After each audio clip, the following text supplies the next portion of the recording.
Heroine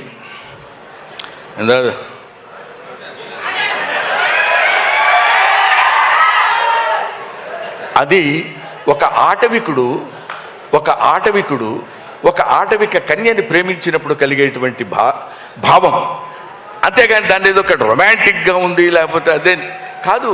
మానవుడికి romance అనేది అతి సహజమైన గుణం. ఆకలి దాహం ఎలా ఉంటుందో రొమాన్స్ కూడా అలాంటిదే. అటువంటిది ఆటవికుడైన వాడు ఎట్లా ఉంటాడు? దానికి ఆ ఆటవిక లక్షణాలతో కూడి ఒక అద్భుతమైనటువంటి తెలియకుండా దొంగ ఎదురుగా ఉన్నాడు ప్రభుదేవ. అది గీత దాటకుండా, పరిధి దాటకుండా, చించ్ అది కాకుండా, ఏదేదో ఊపటాలు లాంటివి చేయకుండా అందంగా అది శృంగారం మితిమీరకుండా చేసి చూపించినటువంటి వ్యక్తి ప్రభుదేవ. అయితే ఒక అద్భుతమైనటువంటి క్యారెక్టర్ చేశాడు. అటు ఆ తర్వాత ఏముంది, సరే చేసేద్దామని కాకుండా కొన్ని నెలలు, కొన్ని రోజులు, కొన్ని నెలలు, ఇంచుమించు 1 సంవత్సరం పాటు బాడీని ఇనప వీటితోటి కొట్టి రాళ్లలా తేల్చి, అంటే అడవుల్లో తిరిగేవాడు బండవుడు ఎలా ఉండాలి అలాగే ఉండాలని జుట్టు పెంచి, గడ్డం పెంచి, గడ్డం 4-5 రకాలు చూసి ఎలా ఉంటే బాగుంటుంది, ఎలా ఉంటే చేస్తే బాగుంటుందని అద్భుతమైనటువంటి రూపకల్పన చేసిన వాడు విష్ణు. అంత కష్టపడ్డాడు. ఇదంతా మీకు నేను ఎందుకు చెప్తున్నానంటే రిక్వెస్ట్ చేసి, ఇప్పుడు ఆ శివలింగం, మామూలుగా శివలింగం అంటే మనకు అందరికీ ఒక నున్నమైనటువంటి రూపంలో ఉండేటువంటి శివలింగ స్వరూపం మనకు కనిపిస్తుంది, అది మనకు గోచరిస్తుంది ఎక్కడికి వెళ్ళినా. కానీ అడవిలో ఆ నాగసర్పంతో కూడుకున్నటువంటి శివలింగం పెట్టాలనేటువంటి ఆలోచన ఎవరికి వచ్చిందో నాకు తెలియదు, కానీ వాళ్ళకి శిరస్సు వంచి పాదాభివందన చేస్తున్నాను. ఆయన స్వయంభువుడు అంటే ఆయన కదా. నిజానికి ఒక అద్భుతమైనటువంటి శివస్వరూపం అదే కదా.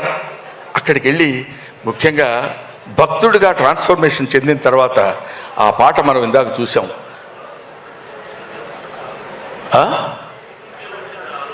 ఇది మేము మాట్లాడుతున్నప్పుడు మీరు డిస్టర్బ్ చేయకండి సార్.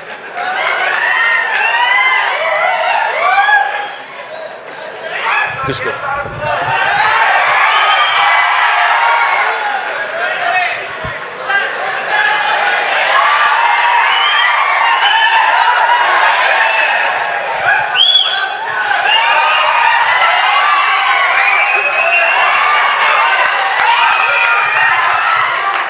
అది అటువంటి, అంటే ఊరికే జస్ట్ కామెడీ కోసం అలా చేశాను, లేకపోతే ఆయన ఊరుకుంటాడా? ముక్కల కింద నరికేస్తాడు, మామూలుడు కాదు. నాకు తెలుసు, అది మీకు తెలుసు, అది వేరే సంగతి. కానీ అటువంటి ఇక్కడ ప్రతిదీ మనం నాకు తెలుసు నేను ఎక్కువ మాట్లాడుతున్నానని. మీరు కూడా ఒక 70-80% ఇంట్రెస్ట్గా వింటున్నారని తెలుసు. ఓ 20% బోరు కొట్టుద్ది, ఏంట్రా పద్యాలు పాటలు చదువుతున్నాడని. కానీ ఇక్కడ చెప్పాల్సినటువంటి బాధ్యత ఉంది కాబట్టి ఈ సినిమాలో నేను యాక్ట్ చేసిన వాడిగా కాకపోయినా సరే శివుడి గురించి చెప్పుకోకుండా ఎవడు ఉంటాడండి? పైగా మన వెంకట్రావు 35 సంవత్సరాల క్రితం వెంకట్రావు గారు, ఎందుకంటే ఎమ్మెల్యే గారు కాబట్టి అలా అనాలి. మేమిద్దరం కో-ఆర్టిస్టులం సత్యాగ్రహం అనే సినిమాలో కలిసి నటించాం. ఈ గుంటూరు నాకు బాగా పరిచయమైనటువంటి స్థలం. ఈ గుంటూరులో ఏది ఎక్కడ ఉంటుందో మాకు తెలుసు. ఓవర్ బ్రిడ్జ్ ఎక్కడ ఉంటుందో, నాసంగిరి ఎక్కడ ఉంటుందో, జిన్నా టవర్ ఎక్కడ ఉంటుందో అన్నీ తెలిసిన వ్యక్తిని. నేను ఇక్కడ చదువుకున్నాను. ఒక్క మాటలో చెప్పాలంటే ఈ ఊరు వచ్చి లారీలకి పెయింటింగ్ కూడా వేశాను నేను. సరే, అదో పద్ధతి. ఇది చెప్పడానికి ఎందుకే ఎంతసేపు అరుస్తున్నావు అనుకోవచ్చు మీరు. ఇది నీ చేత మోహన్ బాబు గారిని అభ్యర్థించి ఇక్కడ తీసుకొచ్చి ఇక్కడ ఈ కార్యక్రమం నిర్వహించవలసిందిగా నీలో ప్రవేశించిన వాడు మన కోటప్పకొండ వాడు ఉన్నాడు. చేదుకోకోటయా అది ఇందాక చెప్పినట్టు హరహర మహాదేవ శంభో శంకర నమః పార్వతీపతే హరహర మహాదేవ. ఆ తండ్రి తలుచుకుని ఇన్ని రకాలైనటువంటి కారణాల వల్ల మనం ఒక అద్భుతమైన రీతిలో ఈ గుంటూరు ఒక అందమైనటువంటి కళలకి కానాచి గుంటూరు.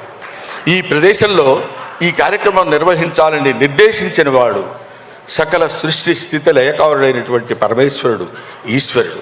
ఆ ఈశ్వరాజ్ఞ వల్ల ఇక్కడ జరిగింది. అందుకనే మనందరం ఇక్కడికి వచ్చి కూర్చుని ఇంత ఆనందించగలుగుతున్నాం.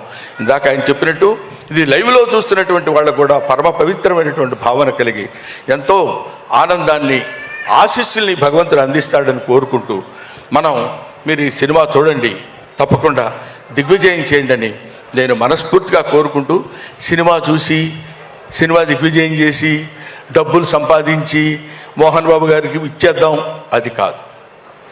భారతదేశంలో పుట్టినవాడిగా, భక్తుడిగా, శివభక్తుడిగా శివనామస్మరణ చేసుకుంటూ శివుని యొక్క ప్రాశస్త్యాన్ని పొందినటువంటి ఏకైక దేశం భారతదేశం. ఈ భారతదేశపు ఖ్యాతిని నలుమూలలా వ్యాపించే విధంగా చేస్తే అది మనకి పుణ్యం, మన భారతదేశంలో పుట్టినటువంటి నటీనటుల పుణ్యం, మోహన్ బాబు, విష్ణు పుణ్యం. Thank you very much. Thank you Brahmanandam గారు, థ్యాంక్ యూ సో మచ్.